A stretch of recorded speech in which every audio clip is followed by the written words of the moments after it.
نروح للؤلؤ. طبعا بعد النجاح الكبير اللي عمله لؤلؤ ولحد دلوقتي الناس بتحبه وبتحب تتفرج عليه وبتعيده تاني، كان في اخبار ان في جزء تاني من لؤلؤ، ده حقيقي ولا لا؟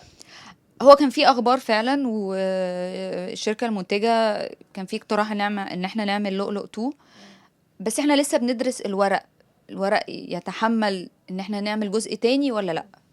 وبعدين انشغلت في رمضان فلسه بنشوف الموضوع ده.